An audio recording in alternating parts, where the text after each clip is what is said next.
ანონსში ნახეთ ტყიბულის თემას მიეძღვნება გადაცემის მთავარი ხაზი იქნება ტყიბულის ტრაგედია, რისკ ფაქტორის თემა არის სწორედ ტყიბულში დატრიალებული ტრაგედია. თიკო ფეიქრიშვილი დაინტერესდა ამ თემით, თიკო ჩვენთან მოვა ახლა და ვისაუბრებთ სწორედ იმ ტრაგედიაზე, რომელმაც შეძრა სრულიად საქართველოს და გამოაცხადეს 16 ივლისი გლოვის დღით საქართველოში. თორნიკე, ეს არ არის ჩვენი პირველი ეთერი, რომელიც შრომის უსაფრთხოებას ეხება და არ არის პირველი ეთერი, როდესაც ჩვენ საუბრობთ სწორედ გარდაცვლილ მეშახტეებზე. შაშანაც იყო ესეთი შემთხვევა და მას მერე არაფერი არ შეცვლა, საერთოდ არაფერი არ შეცვლა, იმიტომ რომ ის დასკვნა, რომელიც შრომის ინსპექციამ შარშან გამოაქვეყნა, პირდაპირ მიუთითებდა, რომ აქ იყო სერიოზული საფრთხეები ადამიანის სიცოცხლისთვის და იქ ცვლილება არ განხორციელებულა, იმიტომ რომ ჩვენ მივიღეთ ისევის შედეგი, რაც მივიღეთ ყველაზე მაღალი სტატისტიკა მეშახტეების დაღუპვის სწორედ 2018 წელია და ჯერ ეს წელი არ დამთავრებულა 10 გარდაცვლილი მინდელის შახტას წელიწადში ჯერ არ ყოლია. მოდით გადავალოთ თვალის საერთოდ რა ხდებოდა და როგორ რეაგირებდნენ თუნდაც კომპანიის ხელმძღვანელები პირველ რიგში მათი თანამშრომლების დაღუპვაზე და როგორ რეაგირებდა სახელმწიფო, რა ხდებოდა 2010 წლიდან მოგვეპოვება ჩვენ ეს ინფორმაცია 2010 წლიდან დღემდე სწორედ ამ შახტაში.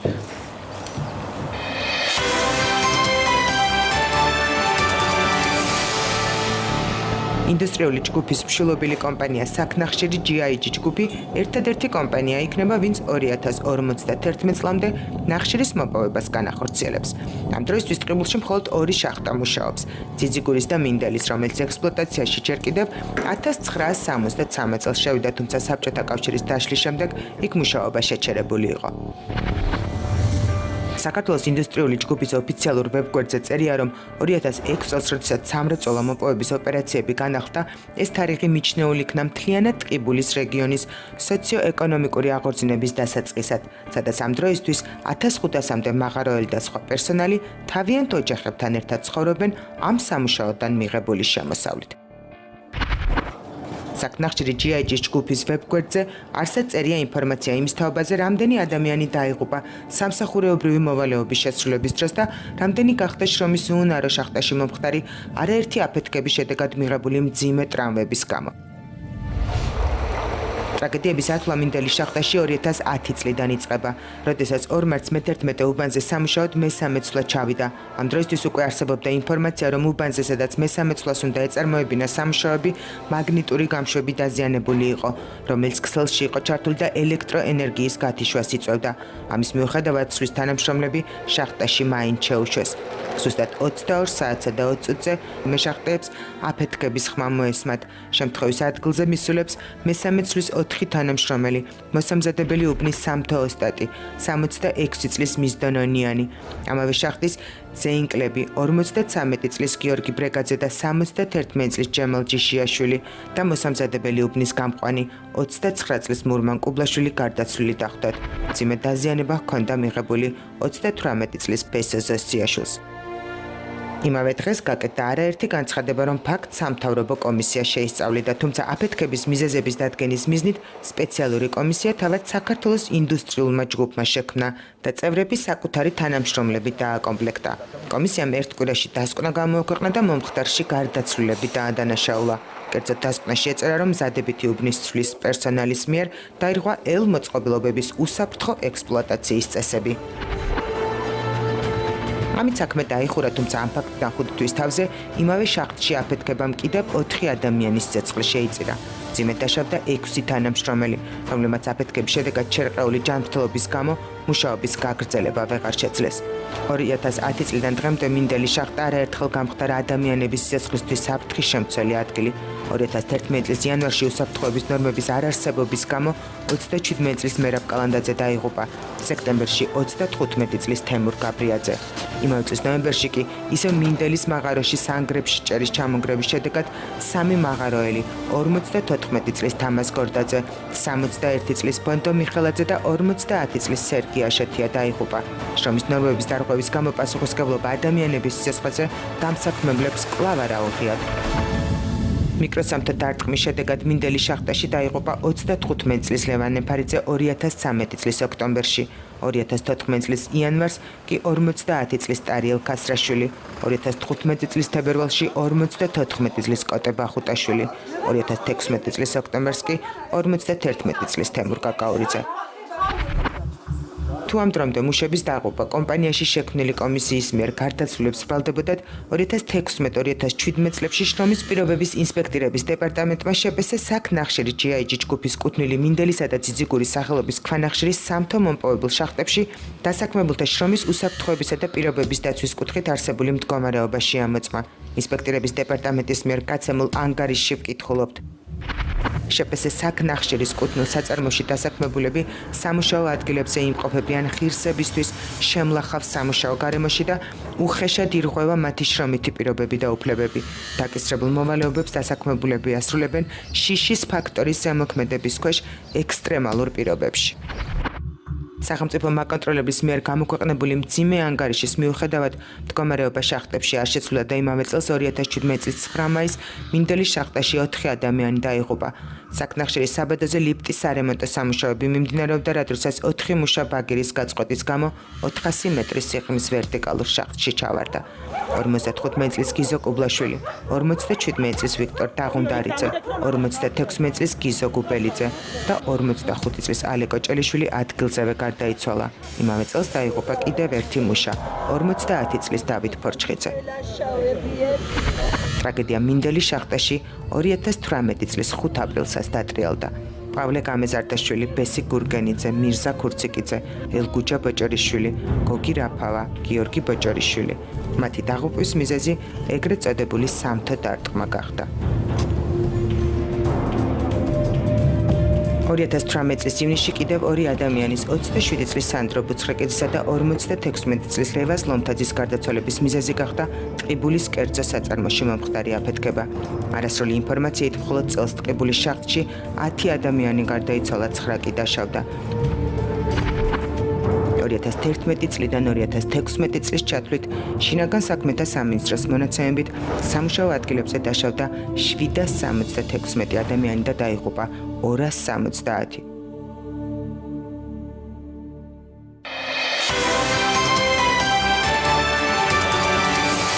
სტუდიაში შემოგვერთ და საქართველოს შრომის ჯანმრთელობისა და სოციალური დაცვის მინისტრის მოადგილე ქალბატონი თამარ ბარკალაია და საქართველოს პროფკავშირების თავმჯდომარის მოადგილე რაისა ლიპერტელიანი. მოგესალმებით და თქვენთვის კიდევ ერთხელ წავიკითხავ იმ განცხადებას, რომელიც საქნახშირმა თავის ოფიციალურ ვებგვერდზე გამოაქვეყნა, წერია რომ ის წუხს გარდაცვლილი თანამშრომლების გამო და ამბობს, რომ ბოლო წლებია კომპანია ყველაფერს აკეთებს უსაფრთხოების სისტემების გასაუმჯობესებლად. სამწუხაროდ ტყიბულის შახტების სპეციფიკიდან გამომდინარე, კომპანია საქნახშირში ვერ მოიძებნა ისეთი საინჟინრო გადაწყვეტა, რომელიც ნახშირის მოპოვება სრულად უსაფრთხოს გახდიდა. მე ორივესთან მაქვს კითხვა, თუ კომპანია მიცის, რომ მას არ აქვს მოძებნილი გადაწყვეტილება და მას არ აქვს მოძებნილი უსაფრთხოების ის სისტემა, რომელიც დაიცავს თითოეულ თანამშრომლის სიცოცხლეს. რატომ მუშაობს მაშინ? მას არ აინტერესებს რა მოხდება? თქვათ, მას როდესაც თანამშრომელს იყვანს, ისე ეუბნება, რომ ან გახვალ აქედან ცოცხალი, ან არა. ეს განცხადება რას ნიშნავს? შეგიძლიათ რომელიმე მამიხსნათ? ვერ მოვძებნე უსაფრთხოების საინჟინრო გადაწყვეტა, მაგრამ მიუხედავად ამისა, მაინც 100-ს მე შახტეს ვამუშავებ ყოველ დღეს სიკვდილს ვათამაშებ. აი რას ნიშნავს? პირველ რიგში ჩემთვის ეს ძალიან ისეთი დაცინვა მგონია, მეტი არაფერი უკვე.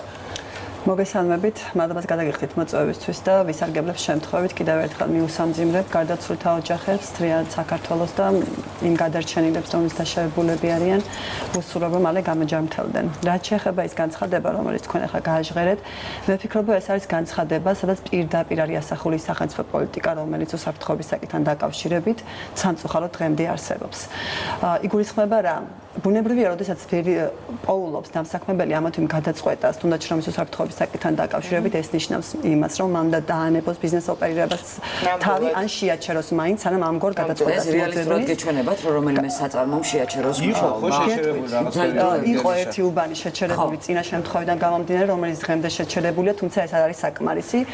თქვენ გახსოვთ ალბათ აპრილის თვეში, როდესაც შემთხვევა მოხდა ტყიბულში, ჩვენი პირველივე განცხადება, ჩვენ რამდენიმე პუნქტიანი სამოქმედო გეგმა წერეთ. პირველი რაც ყისიერად უნდა გაკეთებულიყო და არ გაკეთდა, იყო ის, რომ შეჩერებულიყო საქმიანი საქმიანობა, ზოგადად მოპოვებითი საქმიანობა ტყიბულში, სანამ არ იქნებოდა ექსპერტული დასკვნა, საერთაშორისო ექსპერტების ჩართულობით, რომელიც დაგვანახებდა, რამდენად იყო შესაძლებლობა, რომ გაგრძელებულიყო იქ მუშაობა, ან საერთოდ კითხვის ნიშანი დგას იმასთან დაკავშირებით, რამდენად ექვემდებარება საერთოდ ეს შახტები რეაბილიტაციას. თქვენც ეს ძალიან მოძველებული ინფრასტრუქტურა 70-იანი წლებიდან, კი ბატონო, კი ბატონო, საბჭოთა პერიოდში საბჭოთა კავშირის დაშლის შემდეგ რამდენიმე წლიანი პაუზა ჰქონდა, შემდეგ ისევე განაახლეს. მაგაზეც საუბრობდნენ ნუსმუშები, რომ იქ რეალურად ამდენი წლის პაუზის შემდეგ შეიძლებოდა თუ არა ესე განახლება, ამის ექსპერტიზა საბოლოო ჯამში არავის არ ჩაუტარებია. და მაინც პასუხისმგებელი ამ ქვეყანაში ესე თუ ისე არის შრომის ინსპექცია, რომელიც ჯანმრთელობის დაცვის სამსახურს ეკუთვნის. თქვენი დასკვნაზე მე მოგვიანებით ვისაუბრებ, უბრალოდ ჯერ თავდაპირველად მინდა განცხადებაზე რომ გააკეთეთ თქვენი კომენტარი. აქვს თუ არა უფლება ბიზნეს ოპერატორს, რაც უნდა გავლენიანი იყოს ის და რაც არ უნდა დიდი ფინანსური შესაძლებლობები ჰქონდეს, ესეთი განცხადება თქვას, რომ მე ვერ ვიპოვებ, მე არ მაქვს გარანტია იმისთვის, რომ უსაფრთხო გარემოში ვამუშაო ჩემი თანამშრომლები, მაგრამ მაინც ვამუშავებ. აი, ამისი უფლება ვინ აძლევს ამ ადამიანს, მართლა მაინტერესებს. მოგესალმებით, პირველ რიგში მეც მინდა შემოვუერთდეთ ზოგადად რა ისამაც თქვა და გუშინ მე არაერთხელ მithქვამს მათ შორის თქვენს ეთერში, რომ ჩვენთვის ეს არის ძალიან დიდი ტრაგედია, ჩვენთვის ზოგადად სახელმწიფოსთვის ეს არ არის მხოლოდ იმ გარდაცვლილთა ოჯახების ტრაგედია, რაც მინდელის შახტაში მოხდა ამ დღეებში, მაგრამ ეს არ არის ერთადერთი ტრაგედია, რომელიც ამ შახტაში მოხდა და ეს არის ზოგადად ქვეყნის ტრაგედია, რომელზეც ეს უკვე ტრადიცია ამ ტრაგედიას. შეიძლება ბიზნეს გეგმაშიც აქვს ჩადებული ამ ხელმძღვანელობას, რომ წელიწადში 10 ადამიანის სიკვდილი არ აუშავს, იმიტომ რომ ამბობს, რომ არა, მე ნამდვილად ეს არ ამგონია, რომ ადამიანის სიკვდილი ვინმეს გეგმაში ქონდეს ან დაგეგმილი ან ამას ესე თქვა ბედნიერად ხდებოდეს, დარწმუნებული ვარ, რომ ამ ფაქტით კმაყოფილი ადამიანი დღეს ჩვენს ქვეყანაში არ მოიძებნება.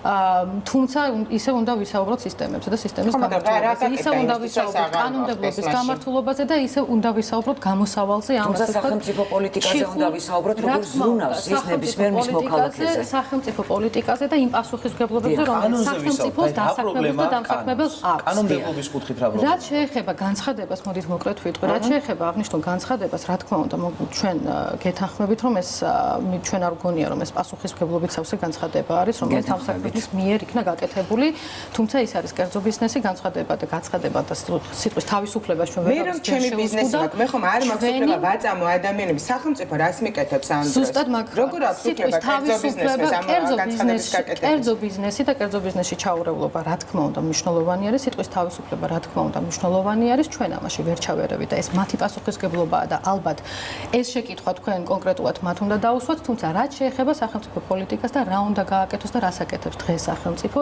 იმისათვის, რომ მომავალში მსგავსი ტიპის ტრაგედია არ დატრიალდეს და ჩვენ არ მოგვიწიოს ისევ იმ რეალობის, ძალიან მძიმე რეალობის წინაშე. თუმცა ქალბატონ თამარ, წლებია ჩვენ ამას ვისმენთ, რომ ჩვენ უნდა გავაკეთოთ, ჩვენ ამას აუცილებლად გავაკეთეთ, ჩვენ გვალდებულებს ესა და ეს, მაგრამ გადის წლები და ადამიანები კვლავ იღუპებიან. გეთანხმებით და მე შემიძლია გითხრათ ამ ეტაპზე რა არის გაკეთებული, რა იგეგმება და რა უკვე დაანონსებული არის მაშინ პრემიერის მიერ. საუბარი რადგან ჩვენ ქალბატონ რაისასთან გვაქვს ცოტა დრო, უბრალოდ ერთი კითხვა მაქვს მასთან 2010 წლის შემდეგ რეპორტაჟში იწყებოდა სწორედ მაგითი, როდესაც 2010 წელს დაიღუპა 4 მუშა სწორედ მინდელის შახტაში. მაშინ სახელმწიფომ კითხვა, რომ მოდი შევქმნათ სამთავრობო კომისია და გავიგოთ მიზეზი, მაგრამ საბოლოო ჯამში ინდუსტრიულმა ჯგუფმა შექმნა კომისია. კომისიის წევრები თავისივე თანამშრომლებით დააკომპლექტა და ერთი კვირის შემდეგ დასკვნა გამოაქვეყნა ინდუსტრიული ჯგუფის მიერ შექმნილმა თავისივე თანამშრომლებით კომისიამ და თქვა, რომ ბრალი ამისი იყო გარდაცვლილებს დააბრალა, თქვა რომ მათი ბრალი იყო, მათ ვერ დაიცეს უსაფრთხოების ზომები. ამის შემდეგ თითქმის ყოველ ტრაგედიაზე ჩვენ გვესმის, ანუ გარდაცვლილები არიან, დამნაშავეები ყოველთვის, თვითონ არიან კომისიის წევრები, ინდუსტრიული ჯგუფის წარმომადგენლები და დამნაშავეები გამოყავთ თანამშრომლები დაღუპულები. ეს შემდეგაც უკვე ძალიან ხშირად გაგრძელდა. თქვენ რა მაგალითები გახსნებათ, იმიტომ რომ თქვენმა თანამშრომელმა რამდენიმე საათის წინ მიცემულ ინტერვიუში სწორედ ეს ფაქტები აღნიშნა კიდევ ერთხელ. ანუ 2010 წლის შემდეგ ტრადიცია გრძელდება? ისევ ბრალდებათ გარდაცვლილებს სამწუხარო ტრადიცია არის მართლაც ეს, არ მხოლოდ ამ შემთხვევაში, ყველა სხვა შემთხვევაში, როდესაც ხდება საწარმოო შემთხვევა, პირველი, რასაც აკეთებს კომპანია, ავრცელებს განცხადებას, რაც საუბრობს იმაზე, რომ აქ ბრალეულობა იკვეთება თვითონ დასაქმებულის და რატომ. ბუნებრივია ბრალეულობაზე არის დამოკიდებული პირდაპირ პროპორციულად პასუხისმგებლობა. თუმცა თუ ნახავთ ჩვენ იგივე შინაგან საქმეთა სამინისტროს სტატისტიკას და შემდგომ სასამართლოში წარმართულ საქმეებს, მათ შორის ჩვენი ჩართულობით, ძირითად შემთხვევებში აქ პასუხისმგებლობა გინდება ექსპერტიზების და გამოძიების შედეგად არა უშუალოდ დასაქმებულის, არამედ კომპანიის იმ კუთხით, რომ მას ან არ ქონდა უსაფრთხოების ზომები უზრუნველყოფილი, ან ის ადამიანები, ვისაც ევალებოდა ზედამხედველობის გაწევა უსაფრთხოების სტანდარტებზე არასრულებენ. და საბოლოო ჯამში ეს არის მნიშვნელოვანი, მისი ბრალია, მისი პასუხისმგებლობა დგება და რატომ გვაქვს ესეთი დაბალი სტატისტიკა, როდესაც ადამიანების სისხლისამართლებრივი პასუხისმგებლობა დადგა. სამწუხაროდ ჩვენი კანონმდებლობის ფარგლებში ახერხებს ყოველთვის დამსაქმებელი, რომ მოიძებნოს კომპანიაში განტევების ვაცი, როგორც წესი საშუალო დონის მენეჯმენტი, შეიძლება ერთი პოზიციის წინ დგომი ვიდრე თვითონ გარდაცვალებული, ვიზაც გადააქვს მთელი პასუხისმგებლობა, არა მხოლოდ სისხლის უფროსი, იმიტომ რომ იმ წლებში მოხდა ამბავი. კი ბატონო, და როგორც წესი დგება ამგვარი პასუხისმგებლობები, რაც განაპირობებს იმას, რომ საბოლოო ჯამში ასეთ საქმეებზე საპროცესო შეთანხმებები ფორმდება, იმიტომ რომ როგორც წესი ეს რეგიონებში ხდება და ის ადამიანები, ვისი პასუხისმგებლობის რისკი დგება, არის ამ ადამიანების ან მეზობელი, ან ზოგჯერ ნათესავი და ასე შემდეგ. დამოკიდებულები არიან ფინანსურად, რაც ძალიან რთული მოსასმენი არის, პირდაპირ სიღარიბეს იყენებენ იმის მოტივად, რომ შემდეგ ესე არასწორად განავითარონ. ეს არის ბოროტად გამოყენება რეალურად. ერთი კიდე კითხვა მაქვს, რადგან ცოტა დრო გრჩება, თვითონ სტატისტიკა ძალიან დაბალია სასამართლოში წარმოებული საქმეების. რატომ მუშახელს არ აქვს იმისი, ვთქვათ, ფინანსური საშუალება, იმისი, ვთქვათ, შესაძლებლობა, რომ თავის უფლებებისთვის იბრძოლოს? არის ეს ფაქტორი, ძალიან ხშირად ხდება ისე, რომ მას შემდეგ რაც ექსპერტიზის დასკვნები არსებობს, რომელიც სასახად აღმოაჩენს, რომ არ არის დასაქმებულის ბრალეულობა, გარკვეულ კომპენსაციებს იხდიან კომპანიები და რაც საბოლოო ჯამში მორიგება ხდება ადგილებზე და ძალიან ბევრი საქმე სასამართლოში არ მიდის. მაგრამ თუნდაც წავიდეთ, როგორც მე უკვე ვახსენე, ხედავს ყოველთვის დაზარალებული მხარე, რომ ის მისი ამ პრობლემის ადრესატი, რომელსაც უნდა ხედავდეს ის სასამართლო დარბაზში, ის იქ არ არის, გულისხმობ მენეჯმენტს, ხელმძღვანელ პირებს და იქ არის რომელიც მას დაპირისპირება. ამიტომ ეს არის მოგეხსენებათ მართალია სისხლისამართლებრივი პასუხისმგებლობა ითვალისწინებს სანქციის სახით ასევე თავისუფლების აღკვეთას, მაგრამ გვაქვს ალტერნატიული სანქციები, მაგალითად ჯარიმა. როგორც წესი ესენი არიან ანასამართლობის არ მქონე პირები, შუა ზღვის მენეჯმენტი და ეს განტევების ვაცები, როგორც მე ასამ მათ უწოდებ და ხდება მათთან საპროცესო შეთანხმებები, მორიგებები და ან ჯარიმის სანაცვლოდ, ან სულ არსებობს სამი გამამტყუნებელი განაჩენი, რომელიც დაადგება. რამდენია პირიქით? სამი არის გამამტყუნებელი და რამდენია, რომელთაც გამტყუნდა უკვე მიცვალებული ან დაზარალებული? ასეთი პროპორცია ზუსტად დაახლოებით ალბათ ჩვენი პრაქტიკიდან, ჩვენი დავების პრაქტიკიდან შეიძლება იყოს 10-12%. მე ეხლა სანამ რეკლამაზე გავდივარ, უცებ ერთ წინადადებას ამოვიკითხავთ 2017 წლის 31 ოქტომბრის ჩათვლით წარმოებაში მომხდარი უბედური შემთხვევის ფაქტებთან დაკავშირებით საერთო სასამართლოებში განხილული 90 საქმის ფარგლებში რეალური სასჯელის სახით თავისუფლების აღკვეთა მხოლოდ 3 შემთხვევაში განსაზღვრა. ეს არის მართლაც საშინელი სტატისტიკა იმის ფონზე რამდენი დაღუპული არის. გალბატონო, მადლობა ჩვენ გემშვიდობებით, მადლობა რომ თქვენი პოზიცია ქაბატონ თამარ სახელმწიფო პოლიტიკაზე უკვე რეკლამის შემდეგ ვისაუბრებთ და გველოდეთ. მადლობა.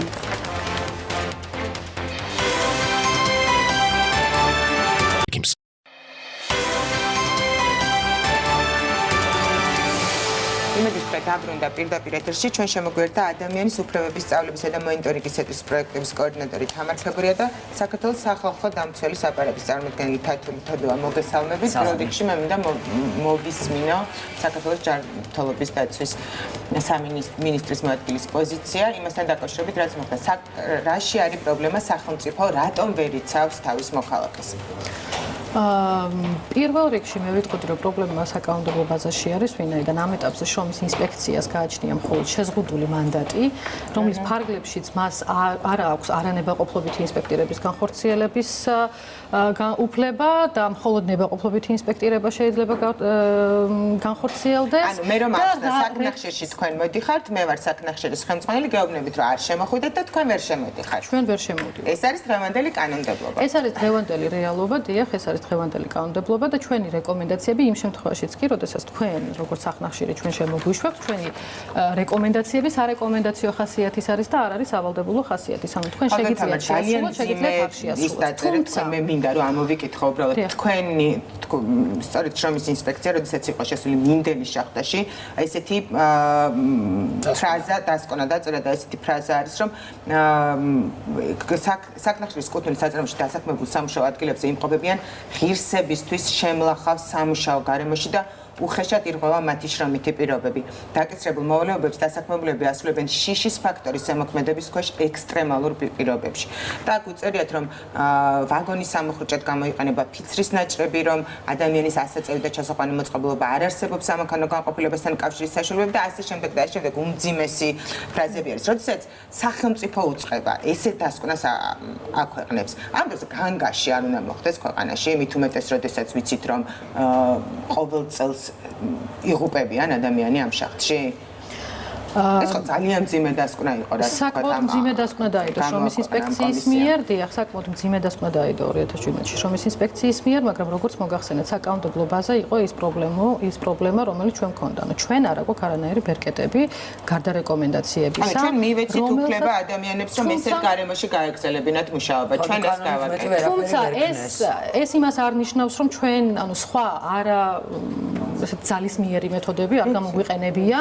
ანუ ძალისმიერი მეთოდების გამოყენების უფლება მართალია არ აქვს, მაგრამ ჩვენ ამ პერიოდის განმავლობაში აქტიურად მუშაობდით შახტის მენეჯმენტთან და კომპანიის მენეჯმენტთან, რომ შრომის უსაფრთხოების საკითხებთან დაკავშირებით, როგორც ტრეინინგები, საინფორმაციო შეხვედრები. რა თქმა უნდა, იყო არაერთი შეხვედრა, იყო მათ შორის განხილვა მათთან ერთად ამ რეკომენდაციების, იყო არაერთი ტრეინინგი მათი მენეჯმენტისა, ანუ კონსულტაციები მათთან ერთად, რომ ანუ ესე ვთქვათ, მხარდაჭერა ჩვენი მხრიდან, რომ მათ გაეუმჯობესებიათ შრომის უსაფრთხოების სისტემაში. გარკვეული ტიპის გამოსწორებები ნამდვილად იყო, რა თქმა უნდა, ანუ არ შეიძლება ესეც არ აღინიშნოს, რომ გარკვეული ტიპის, ანუ სისტემური ცვლილებები და გამოსწორება იყო, მაგრამ არის ისევ და ისევ უბრუნდებით აღსრულებასთან დაკავშირებულ პრობლემებს. ანუ ერთი არის, რომ იცოდე რა უნდა გააკეთო, მაგრამ მეორე არის, რომ სწორად აღასრულო ეს სისტემა, რომელსაც ნუ სამწუხაროდ ამ ეტაპზე ჩვენ ამაზე რეაგირებას ჯერჯერობით ვერ ვაკეთებთ. ხალხთან პირველი აგვისტოდან რა შეიცვლება და ეს შეცვლის თუ არა რეალურად მდგომარეობას. ანუ აი რაღა დარჩა ორ კვირაში. 1 აგვისტოს ამოქმედება ახალი კანონი შრომის უსაფრთხოების შესახებ. 1 აგვისტოდან ჩვენ გვექნება როგორც არანებაყოფლობითი შესვლის და ინსპექტირების უფლება, აგრეთვე სანქცირების უფლება. ანუ სანქციები არის, მათ შორის მონეტარული სანქციები არის და ზომები არის, რომელსაც გამოიყენებს შრომის ინსპექცია 1 აგვისტოდან იმ დამღვრევი ბიზნესების წინააღმდეგ, რომლებიც შრომის უსაფრთხოების სისტემებს ან არასწორად აღასრულებენ, ან საერთოდ არ აღასრულებენ.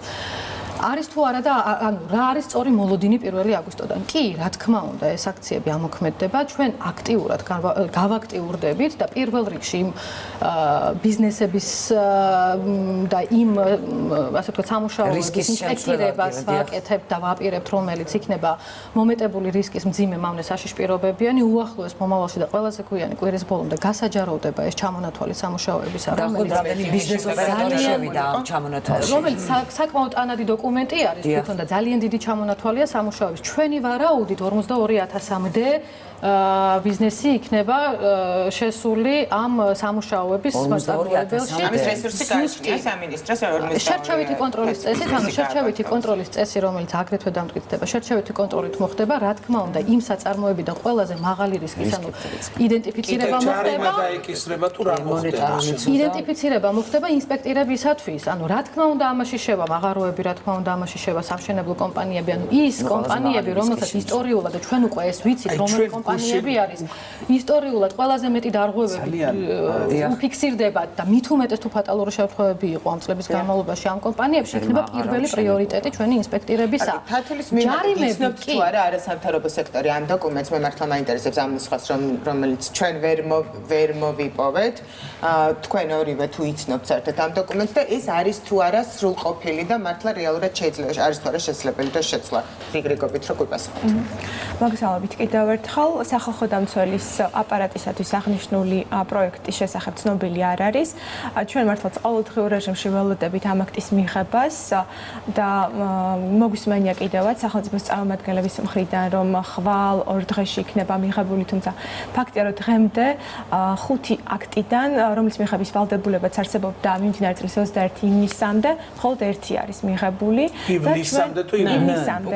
ანუ ვადა გადაცილებული არის და ჩვენ მუდმივად ხას ვუსვამთ მახრიშულ გარემოებას და იმედი გვაქვს, რომ ძალიან მალე მოხდება მისი მიღება. რაც შეეხება ახალ კანონს, რომლის სანქციების ნაწილი 1 აგვისტოდან ამოქმედება, ამ კანონთან დაკავშირებით საკმაოდ პრინციპული შენიშვნები ჰქონდა სახალხო დამცველს, მათ შორის პირველი ის, რომ ყველა სექტორზე არ ვრცელდება მისი მოქმედება და ვრცელდება მხოლოდ იმ ძიმემარნ და საშიში პირობებიან სამუშაოებზე, სადაც ამავდროულად არის მომეტებული საფრთხე, ანუ ეს ორი კრიტერიუმი შემოდის ათასობით ბიზნეს ოპერატორზე, რომელიც ამ ნუსხაშია, ყველას არ შეეხება ეს კანონი, თქვენ ამას ამბობთ ახლა. დიახ, ანუ ყველა, ესე ვთქვათ, დასაქმებულზე არ გავრცელდება ამ კანონის მოქმედება, მიუხედავად იმისა, რომ შრომის კოდექსით თითოეული დასაქმებულის უფლება არის იმუშაოს უსაფრთხო სამუშაო გარემოში და ეხლა უბრალოდ საუბრობთ, რომ სახელმწიფომ უნდა შექმნას მექანიზმები ამ უფლების აღსრულებისთვის, რომელიც ძალიან დიდი ხანი არსებობს და ეთქონდა სახელმწიფოს. აღსრულებაში ჩვენი პრობლემა არ არის, აკილოსის გუსლი ეს ძალიან მეუცნაურება უკაცრავად განზოგადებით, როდესაც მინისტრის მოადგილე ამბობთ, რომ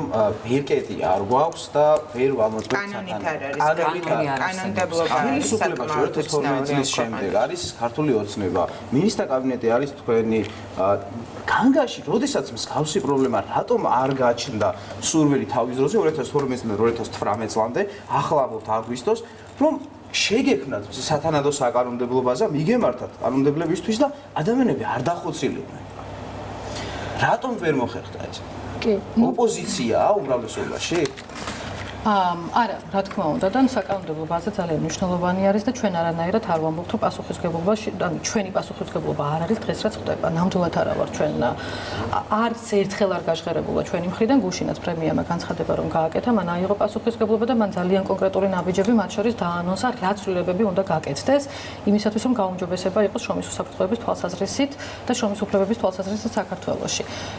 გეთანხმებით ბევრი რამე უნდა გაკეთებულიყო, მაგრამ ჩვენ შეგვიძლია ბევრი ვიმსჯელოთ რა არ გაკეთდა, მაგრამ ვიმსჯელოთ რა კეთდება დღეს, მათ შორის კონკრეტული ნაბიჯები რა იყო გაკეთებული. ამ ბოლო დღევანდელი აგვისტოს შედეგი ეს არ არის გუშინდელი ტრაგედიის შესაბამისად მიღებული გადაწყვეტილება, ამაზე ჩვენ წელიწადნახევარი არის მუშაობ და ეს არის იმის შედეგი, რომელსაც ჩვენ ვხედავთ და 1 აგვისტოს ამოქმედება კანონი. აგრეთვე გამოვეხმაურები სახალხო დამცველს და ვეტყვი, რომ ძიმემავნე საშიშზე ვრცელდება, დიახ, ანუ ვრცელდება ყველა იმ სექტორზე, რომელსაც ან ყველაზე მაღალი რისკი არის დაზიანებისა, ყველაზე მაღალი რისკი არის შრომის უსაფრთხოებისა. ეს არის პირველი ნაბიჯი. ჩვენ ყველგან დავაანონსეთ და კიდევ ერთხელ ვაანონსეთ, რომ როგორც პირველი ნაბიჯი, ანუ ერთი არის, რომ ბევრს ვსაუბრობთ გეთანხმებით, რომ 2006 წელს გაუქმდა შრომის ინსპექცია როგორც ასეთი, ეს არის ძალიან ცუდი გადაწყვეტილება, არასწორი გადაწყვეტილება. დღეს ჩვენ ვიწვნიეთ ის შედეგი, რომელიც ასე ვთქვათ, ამ სისტემის არაფერს ვიწვნიეთ, როდესაც სწორედ ამ მინდელი შახტაში ორჯერ მოხდა აფეთქება. მაგრამ ჩვენ ამ ბოლო პერიოდში ვაწყობთ სისტემას და სწორად უნდა ავაწყოთ ეს სისტემა. უნდა ავაწყოთ არაკორუმპირებული სისტემა, რომელიც ორიენტირებული არის შრომის უსაფრთხოების მექანიზმებზე და არ არის ორიენტირებული რაღაც კორუფციის წახალისებას. ადამიანის უფლებების ძალების და მონიტორინგის ცენტრის პროექტების კოორდინატორი თამარ ქებურია. ეს ორგანიზაცია, რომელიც საკმაოდ დიდი ხანია ძალიან სკრუპულოზურად მუშაობს სწორედ ამ თემებზე და ჩვენ არაერთი კვლევა და საკმაოდ სერიოზული ნამუშევრები წაგვიკითხავს ამ ორგანიზაციის. რამდენად ეწევა სახელმწიფო იმას, რაზეც ახლა ქალბატონი თამარი საუბრობდა, რომ 2006 წლიდან დღემდე ჯერ კიდევ ეწყობა ეს სტრუქტურა და იქნებ რომელიღაც წელს საბოლოო ჯამში მოხდეს. რამდენად ეწევა სახელმწიფო იმ გამოწვევას, რაც მართლა რეალურად ხდება. 10 ადამიანი არის ერთ შახტში მარტო დაღუპული ამ წლის განმავლობაში. ესეთი სტატისტიკა ჩვენ არ გქონია. თრა ეს სამწუხარო არის მსგავსი პოზიციის მოსმენა სახელმწიფოსგან, მაშინ როდესაც ესე იგი 300 ადამიანი არის რაღაცნაირი პანაცეა და საბოლოოდ გადადგეს ქელმედით ნაბიჯები სახელმწიფომ და რეალურად დაიწყოს აღსრულებით ნაწილზე მუშაობა, ხო? ჩვენ წლებია 2012 წლიდან მოყოლებული, რაც ეს ორგანიზაცია შეიქმნა, მუშაობთ შრომის ინსპექციის შექმნის და მის რეალურ ბერკეტად გადაქცევის საქმეზე.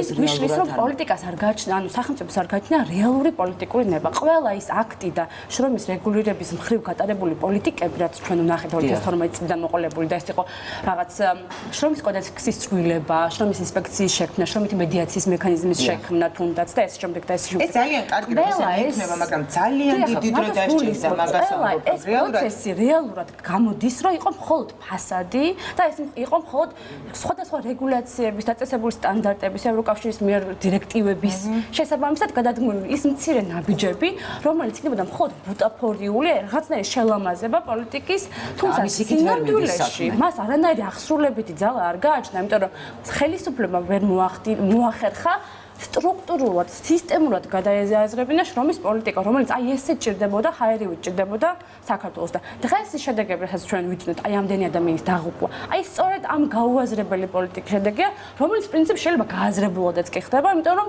საკრალური ბიზნესი, ეს ბიზნესი ხელდაუფარდ ერთია, მაგრამ ადამიანი იღუპება, ეს სტატისტიკა არის მართლა ძალიან შემზარავი, ეს არის 2011-2016 წლების, როდესაც რაც აღრიცხული არის და რაც არ არის აღრიცხული არ ვიცით, ამ წლებში საწარმოო შემთხვევების შედეგად სამუშაო ადგილზე დაშავდა 776 და გარდაიცვალა 270 დასაქმებული. და ჩვენ კიდევ საუბრობთ, რომ დავაკავოთ თუ არა ეს ადამიანები, ვინც გადარჩნენ, წინააღმდეგნი არიან დახულის იმის, რომ შახტი დაიხუროს. და აქაც ამ კონტექსტშიც ხელისუფლებაა დამნაშავე, რომ სათანადო ადგილი, სამუშაო ადგილები არ აქვთ ადამიანებს და იძულებულები არიან, რომ სიცოცხლის ფასად ჩავიდნენ შახტში.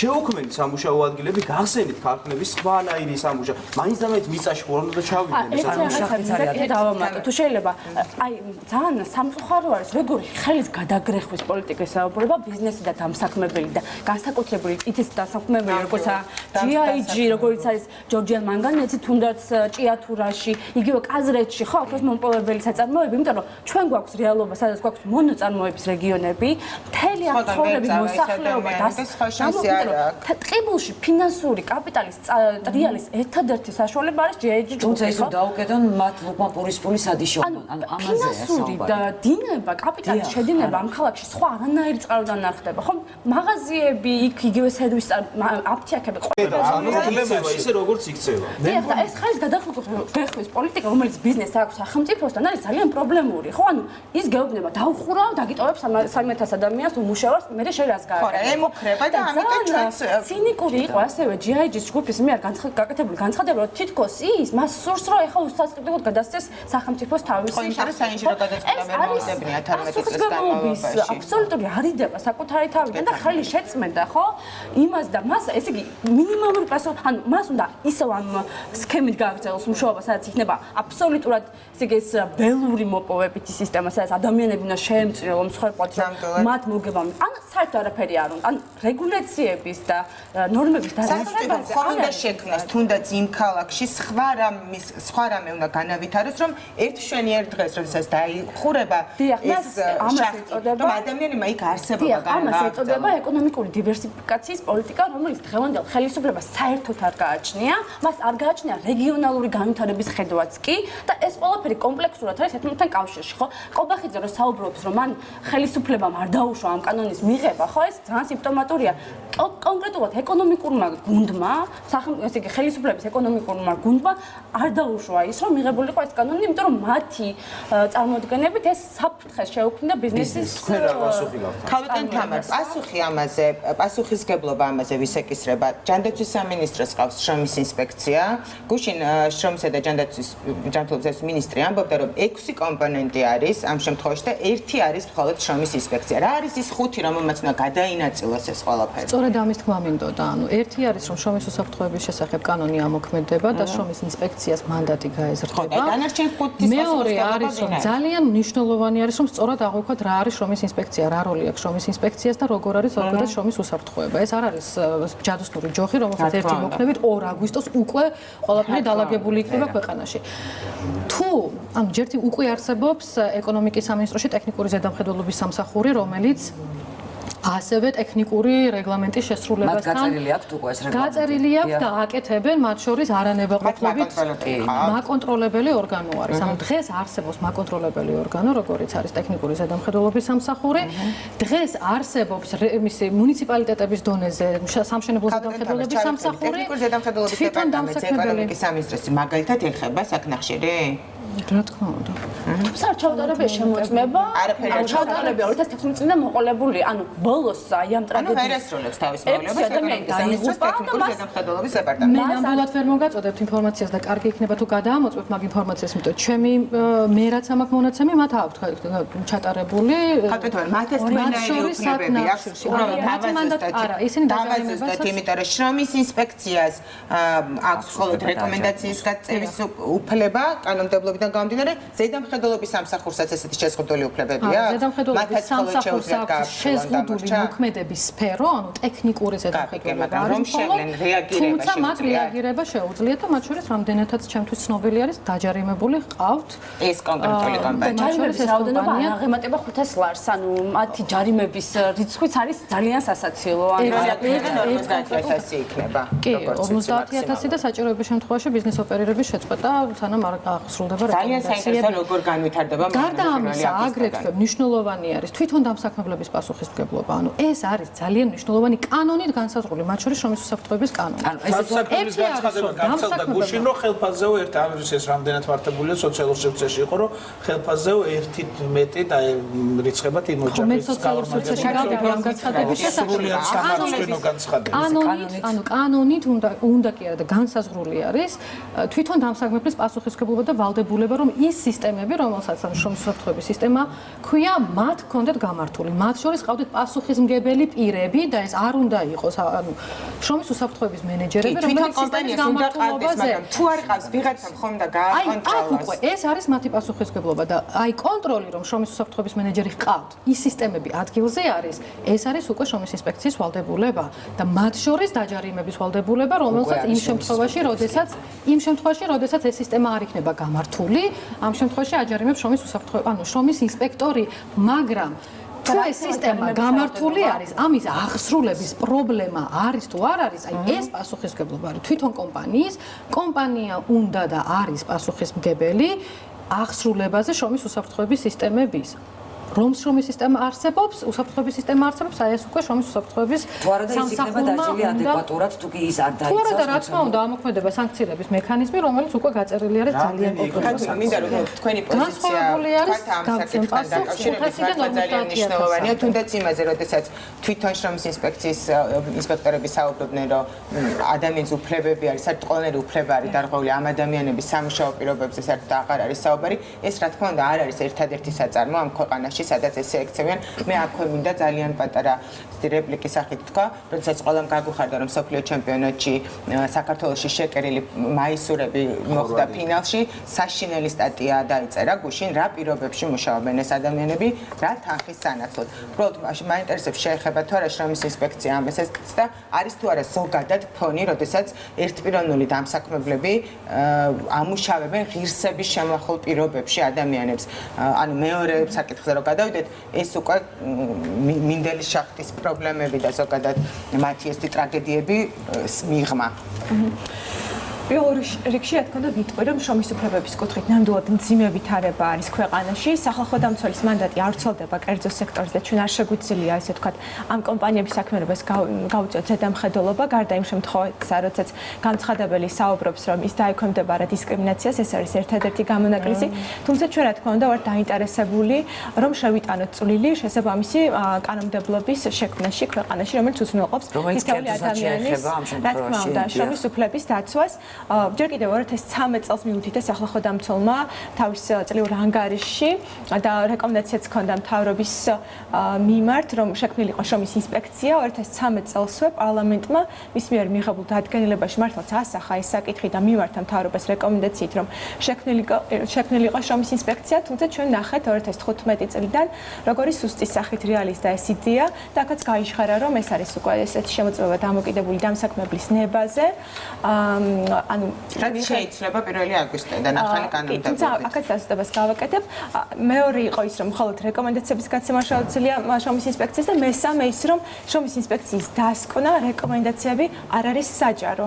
და ამის შესახებ ეწერა მთავრობის მიერ მიღებულ დადგენილებებში და საბოლოო ჯამში გასული წლის შემოდგომაზე საკონსტიტუციო სასამართლომ არაკონსტიტუციურად მიჩნია ეს ჩანაწერი. ანუ რეკომენდაციებს ჩვენ წავიკითხავთ. რაც დასაქმებულ ადამიანებსაც არ აძლევდა საშუალებას, რომ გაეგოთ და მიიღოთ ინფორმაცია, რა ტიპის დარღვევები იყო მათ სამუშაო ადგილებზე. რაც შეეხება 1 აგვისტოდან, როგორი კანონი ამოქმედება, ერთი რაც მოვესწარი მე თქვა ის არის, რომ ყველა სამუშაო ადგილზე არ ვრცელდება ეს და მხოლოდ შეზღუდული მოქმედების არეალი აქვს. მეორე ის, რომ შრომის ინსპექციას არ აქვს შეუზღუდავი დაშვება საწარმოებზე და მხოლოდ საგანონაკლისო შემთხვევაში შეუძლია, რომ შევიდეს საწარმოებში როგორც ეს აქვს მაგალითად გეგმიური შემოწმება არის ყოველწლიური და შემდეგ უკვე სასამართლოს ნებართვა სჭირდება მას და იმ პირობებში, როდესაც ისედაც ძალიან მცირე რესურსი აქვს შრომის ინსპექციას, მას მოუწევს ამ რესურსების დახარჯვა სასამართლო ინსტანციებში 24 საათის განმავლობაში შეუძლია სასამართლო ნებართვა აიღოს შრომის ინსპექციამ თუ ის არ არის შესული წინასწარ გაწერილ სიაში. მაგრამ წინასწარ გაწერილი სია არის და შეიქმნება წინასწარ გაწერილი სია, სადაც არანებაყოფლობითი, ანუ ეს არ იქნება საჯარო დოკუმენტი, წინასწარ ბიზნეს არ ეწოდება, რომელთან შედიან. ბოლოდნელად შეხვალ. რა თქმა უნდა, ეს არის ჩვეულებრივად წელიწადში ერთხელ არის მხოლოდ კი ამის შესაძლებლობა. წელიწადში ერთხელ, მაგრამ რემონიტორინგი არ ჭირდება არც სასამართლო, ანუ თუ იმ წელიწადში ერთხელ ამ კონკრეტულ კომპანიაში დარღვევები იქნა, მას მიეცემა გონივრული თქვა და იმისათვის რომ გამოსწორდეს ამ რემონიტორინგის შემთხვევაშიც არ ექნება არანაირი სასამართლოს ნებართვის საჭიროება, შეუძლია შევიდეს და შეამოწმოს შემოწმებული იქნა თუ მაშინ რა შემთხვევაში არის სასამართლო ნებართვა იქნება იმ შემთხვევაში თუ წინასწარ გაწერილ ნუსხაში რომელიც დამტკიცებული იქნება არ არის შესული თუ არ არის არანაირი შეტყობინების საფუძველზე შეუძლია შესული კომპანიამ ჩვენი შიდა დოკუმენტი რომელშიც შევა ყველა ის ბიზნესი რომელსაც ამ წინასწარი გეგმა მონიტორინგის გეგმა ინსპექტირების გეგმა შეთანხმებული იქნება რაც შეეხება იმ შემთხვევაშიც კი როდესაც შემოსული არის შეტყობინება კონკრეტულ დარღვევაზე ამაზე რეაგირებაზეც ჩვენ შეგვიძლია შევიდეთ მაგრამ თუ არც რეაგირებაზე არ არის შეტყობინება თუ არც ამ ნუსხაში არ არის აი უცებ გადავწყვიტე და შევედი არც ნუსხაში ან შუა წელიწადში პირობითად გადავწყვიტე და შევედი რომელიღაც კომპანიაში, აი ამის საშუალება არ ექნება. ამის კომპანიაში ეგეც მნიშვნელოვანია, რომ თქვათ ინსპექტორის სურვილზე არ უნდა იყოს დამოკიდებული ამაზე იმ კომპანიაში შესვლა. ეს მნიშვნელოვანია, მაგრამ სუბიექტური გადაწყვეტილება რომ მე მინდა შესვლა ამ კომპანიაში, სასამართლოს რა მიზეზით მიმართა? ანუ ზუსტად ამიტომ, თუ ჩივილი არის ამ შემთხვევაში კი, მაგრამ თუ აი ინსპექტორის სუბიექტივიზმი რომ გამოირიცხოს ამ შემთხვევაში არის აი ზუსტად ინსპექტორის სუბიექტივიზმი რომ გამოირიცხოს. და სასამართლო გადაწყვეტილება 24 საათის განმავლობაში შეიძლება თუ ინსპექტორის არასუბიექტური გადაწყვეტილება არის ამას გადაწყვეტს სასამართლო თვითონ გაასაჩივროს კომპანიამ დადებული გასაჩივრების მექანიზმი ყველგან ერთი და იგივე არის და რა თქმა უნდა ნებისმიერ კომპანიას ინდივიდუალურად გასაჩივროს რომ არ უნდა იყოს სასამართლო პირდაპირ უნდა შედიოდეს შრომის ინსპექცია სტანდარტი გულისხმობს და მათ შორის შრომის საერთაშორისო ორგანიზაციის რეკომენდაციაც იყოს ეს და სახალხო დამცველის ემხრობოდა რომ ინსპექციას ქონოდა შეუზღუდავი მანდატი რომ შესულიყო საწარმოებში ნებისმიერ დროს და შემოწმებინა იქ არსებული სიტუაცია. ის რომ დღეს ამისთვის რომელიმე სამი საფუძვლიდან ერთში უნდა ჩაჭდეს ეს რა თქმა უნდა სირთულეებს შექმნის პრაქტიკაში. 42000-ზე მეტი ბიზნეს ოპერატორია დარეგისტრირებული. ჩვენ გვაქვს კი რამდენი მილიონიანი ქვეყანა ვართ რომ ესენი 100 წელიწადში 300-ჯერ 400-ჯერ ვაყოთებთ. ძალიან მნიშვნელოვანი არის სწორი მოლოდინები და ძალიან სწორი შეკითხვა დასვით თქვენ. 42000 არ არსებობს ფიზიკურად დედამიწის ზურგზე ჩვენზე გაცილებით მეტ რესურსიანი ქვეყანა. ისეთი შრომის ინსპექტირება, რომელიც ყველა ბიზნესს შედგენაში თუ არ მოხდება რაღაცა ქართული ტრადიცია რომ აქ არ შეხვედა და ინსპექტირებას უკეთებს. საჭირო არის რაღაცა მექანიზმები და შერჩევითი კონტროლი. შერჩევითი კონტროლი არის ის მექანიზმი, რომელიც ყველგან, ყველა ქვეყანაში, ევროპის ქვეყანაში, ამერიკაში, კანადაში შერჩევითი კონტროლით ხდება იდენტიფიცირება სად შედიან. რომელიღაც ბიზნესი არ მოხდეს შეგნებულად შესამოწმებელთა სიაში. არ არის იმის შანსი, იმიტომ რომ კონტროლის წესი არის იმიტომ რომ ეხლა ამ მოკლე პერიოდის ვადაში გეთანხმებით რომ არ არის ეს ყოვლის მომცველი სია არ მოხდება ბევრი ბიზნესი მათ შორის ის ტექსტილის ბიზნესი რომელიც თქვენ ახსენეთ არ მოხდება მოხდება სუპერმარკეტები არ მოხდება ტექსტილის მხოლოდ ნაწილი მოხდება ეს არის ქიმიური და ღებვითი სამუშაოები ჩვენი დრო ამოიწურა მე იმედი მაქვს პირველი აქტი და შეიძლება რეალურად რამე კი ბატონო, 1 აგვისტოდან ჩვენს ძალიან დიდი იმედი გვაქვს და აბსოლუტურად მობილიზებული ვართ, რომ შევცვალოთ რეალობა, მაგრამ ეს 1 თვის შედეგები ერთად შევაჯამოთ ამავე სტუდიაში, მართლა ძალიან მნიშვნელოვანი არის, თუნდაც იმ 42000 ბიზნესისთვის, რომ იქ დასაქმებულები ღირსეულ გარემოში მუშაობდნენ. ძალიან დიდი მადლობა მოგზაურობისთვის, სამწუხაროდ დრო მეტი აღარ გვაქვს, თორე ამ თემაზე საუბარი მართლა დაუცხრებლად არის შესაძლებელი. დიდი მადლობა სტუმრებს, ჩვენ გავდივართ რეკლამაზე და იქ რაღაც მინდა უბრალოდ თქვა, რომ სისტემა გამართეთ და ადამიანების სიცოცხლეზე იფიქრეთ, რადგან ეს დაგიბრუნდება ძალიან ცუდად. მადლობა ყურადღებისთვის, გავდივართ რეკლამაზე, რამდენიმე წუთში ბრუნდებით პირდაპირ ეთერში.